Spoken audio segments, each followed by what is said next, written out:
Hi, welcome to Dangerously Cool Stuff. This is the 3D printer that I've built from scratch. The print quality is decent and wiring is not that sophisticated. What you are seeing right now is the third version of the printer. This is the first, the second, and the one that you are seeing right now. It wasn't built in a day or two. I have been working on this for the past 6 months. To build it, you can follow the rep guide from the description below, and this is the circuit that you need to follow.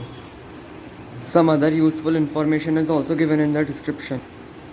If you are into hardware and electronics, you should definitely build one of these because it is not only cheaper than buying a new printer, but it is also a good learning experience. One improvement that I really suggest is to add a Raspberry Pi that runs Clipper because it will give you good prints. It costed me about 12,000 rupees or 130 USD.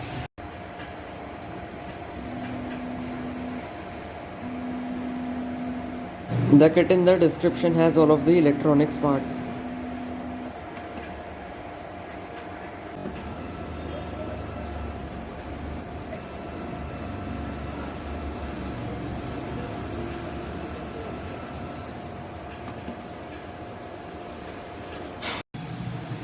These are some of my prints.